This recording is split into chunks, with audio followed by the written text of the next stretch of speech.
Madam, जिस तरह से ये आज यहाँ पर सीबीएसई का कॉन्फ्रेंस जैसे आप लोगों के स्कूल में आज यहाँ पर रखा गया है, कितने स्कूलों ने इसमें हिस्सा लिया और पूरी कार्यक्रम क्या थी? सीबीएसई 1 जून से 15 जून के बीच में G20 का जो प्रेसिडेंसी इस बार इंडिया के पास में है, उसके हिसाब से अगर देखा जाए तो 1 जून से 15 जून जो है उन्होंने जन भागीदारी का रखा, जिसमें खास जो स्टेट लेवल कॉन्फ्रेंस सीबीएसई ने हमें दिया, उसमें जो चर्चा हुई वो NEP जो national education FLN foundational literacy and numeracy and G20 पर चर्चा हुई।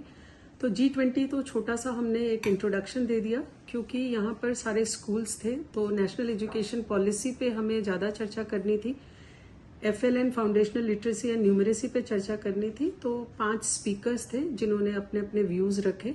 नेशनल एजुकेशन पॉलिसी में क्या नया आया है, जो अब तक हमारी पॉलिसी थी, काफ़ी लंबे समय से हमारे में कोई चेंजेस नहीं थे एजुकेशन में, तो वो पूरी पॉलिसी चेंज करके लेकर के आए हैं। और पहले ऐसा होता था कि स्कूलों में 1st स्टैंडर्ड से लेकर 12th स्टैंडर्ड तक की पढ़ाई होती थी।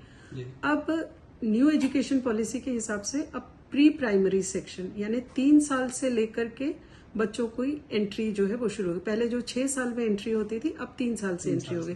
तो नर्सरी, जूनियर, सीनियर, इसको बाल वाटिका के तरीके से उन्होंने इंट्रोड्यूस किया। और ऐसा सभी लोग मानते हैं कि 3 साल से 6 साल की उम्र में जो पढ़ाई होती है वो बहुत बच्चे बहुत जल्दी सीखते हैं, अपनी मातृभाषा में जल्दी सीखते हैं, तो इसलिए NEP के जरिए जो है उसको रोल ऑन किया है। And foundational literacy and numeracy, वहाँ पर ये रहता है कि बच्चा जो है वो पढ़ना सीख जाए, लिखना सीख जाए। जैसे हम छोटे बच्चे रहते हैं तो वो सिर्फ सुनते हैं, जब वो बात वगैरह नहीं करते, सिर्फ सुनते हैं। सुनने के बाद में फिर वो बोलना शुरू करते हैं, बोलने के बाद में फिर वो लिखना शुरू करते हैं। तो वो एक जो स्टेप बाय स्टेप है, वहाँ एम्फेसिस दिया। FLN में जो खास बात है कि बच्चा किस तरीके से एक बेटर कम्युनिकेटर बने, मतलब बात वो कितना अच्छा कर सके। फिर हेल्थ एंड न्यूट्रिशन को बहुत ज्यादा बढ़ावा दिया है। तो ये कुछ चीजें हैं जो न्यू एजुकेशन पॉलिसी के हिसाब से आई।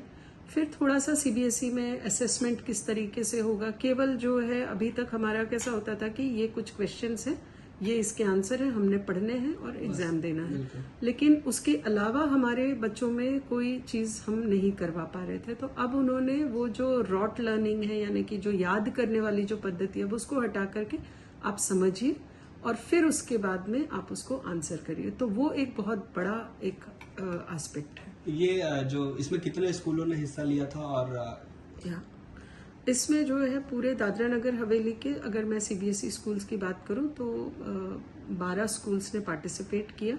दमन से 2 स्कूल, JNV दमन और वात्सल्य स्कूल, ये 2 लोगों ने पार्टिसिपेट करा है।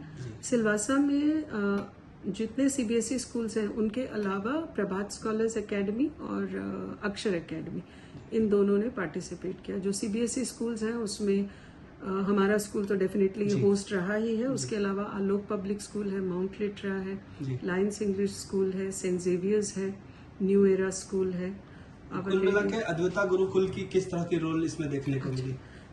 हमारा स्कूल वेन्यू था, तो वेन्यू जो भी स्कूल रहता है तो उनकी बड़ी भागीदारी रहती है कि भाई आप बाकी स्कूल्स के साथ में कोऑर्डिनेट करिए। आप जो है स्टेट मतलब जो UT एडमिनिस्ट्रेशन है, हमारे लिए तो UT है, तो उनके एजुकेशन डिपार्टमेंट के साथ में, तो आज की तारीख में जो आज का कॉन्फ्रेंस था उसमें परितोष शुक्ला जी जो हमारे असिस्टेंट डायरेक्टर ऑफ एजुकेशन हैं वो मुख्य अतिथि थे, बोरा सर थे और BB पाटिल सर थे।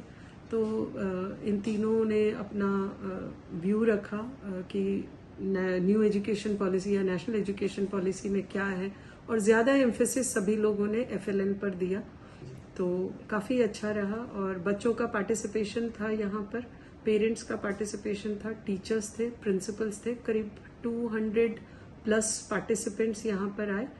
और दूसरा सबसे अच्छा ये रहा कि बच्चे जो है ये सुनते हैं, उसके अलावा G20 पे उनका एक पोस्टर मेकिंग कंपटीशन हमने रखा था। तो जैसे एक स्कूल है तो वो एक टीम बन गई, तो उसमें जो है शिव प्रकाश को 1st प्राइज मिला, BAPS को 2nd प्राइज मिला एंड 3rd प्राइज जो है वो सेंट जेवियर्स को मिला। तो इस हिसाब से बच्चों की भी एक भागीदारी हो गई, बच्चों को भी अच्छा लगा, कुछ अलग सीखने को मिला। बहुत बहुत धन्यवाद। Thank you.